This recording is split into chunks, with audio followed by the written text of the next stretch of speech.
Now, the rest of the story.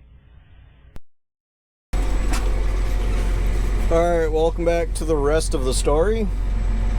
Welcome to Mudfest 2019, causing all this wonderful, wonderful compaction. I know, I hate it. Can't avoid it. Crop's got to come off one way or the other, and it's getting to that point on the calendar that what's right and what needs to be done don't exactly go together. The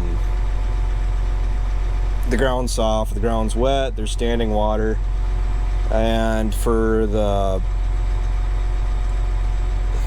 completion level of harvest so far is far enough behind right now that if we can run, just run. And that's pretty much what we're doing. We didn't get started very early. As a matter of fact, we're only running out about 2 semi-loads. We're going to be filling up the semi tonight because the elevator is going to be closed by the time I get this first load on. And then we're going to go ahead and put about 60,000 pounds onto the grain cart, and then probably skid and slide and dig and claw my way back to the buildings. And we'll have at least 2 loads that can go first thing in the morning. And then hopefully we're going to try to run some more out tomorrow. How much? As much as possible. They're calling for anywhere from 1 inch to 2 inches of snow tomorrow night.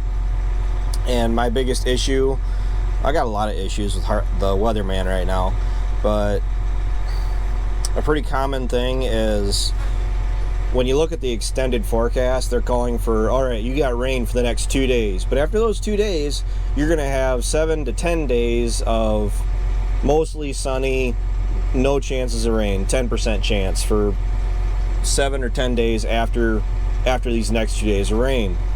Perfect, fine. Just if that's what it is, we'll put up with the rain and we'll go from there. You know, even a day or two of drying, and then even 4 or 5 days of just straight running would cover a lot of ground, just because the level of being willing to really mess around at this point is awfully low. And as of right now, the weather changes as it always does. So we go through 2 days of rain, and then all right, we'll go through and check the weather. I mean, how many more days of decent weather do we got? And then maybe you'll get one good day, like a day like today. I mean, it's cloudy. I can see some blue sticking out through the clouds. But as far as having many dry days in a row, it's not happening. They're calling for snow tomorrow. And I think a snow tomorrow. Today is Monday, by the way.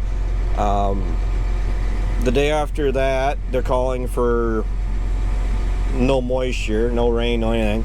But then after that, I think they're calling for rain again.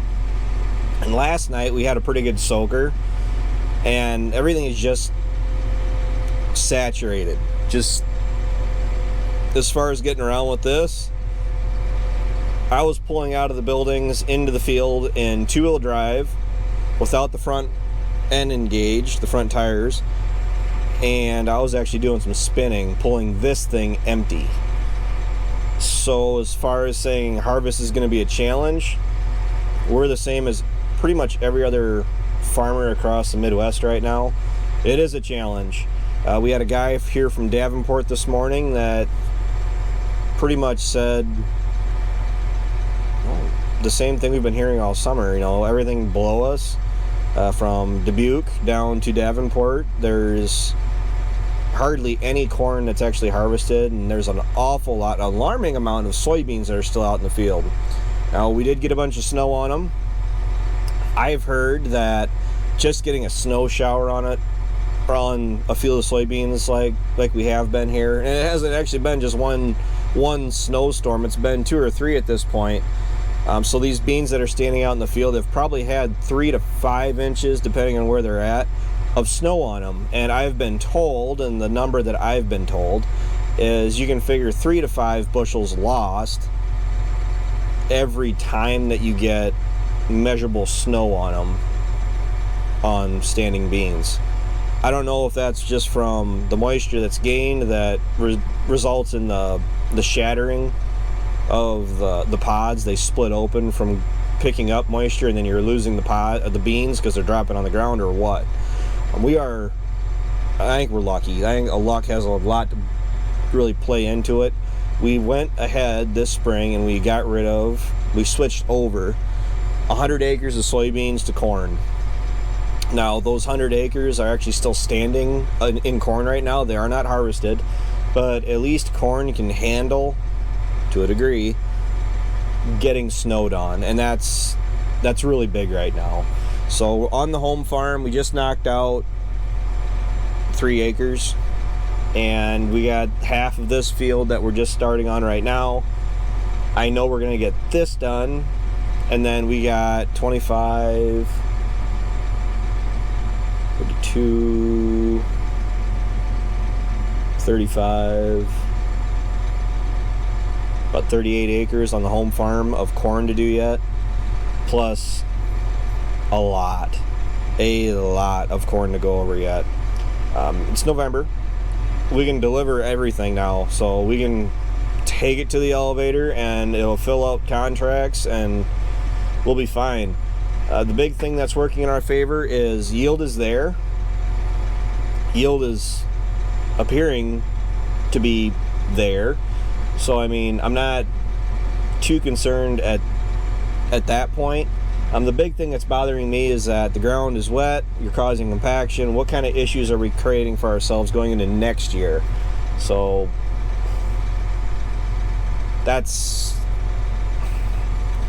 on my mind, but it's something you gotta kind of push out of your mind because it's something that we really can't control. So, yeah, looking towards next year,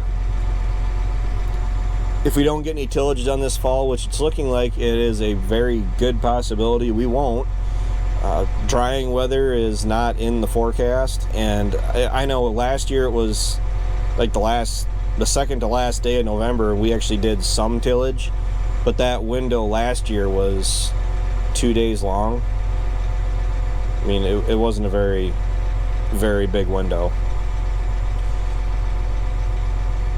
And just driving around the country, there's plenty of crops out there. There's very, very little tillage done.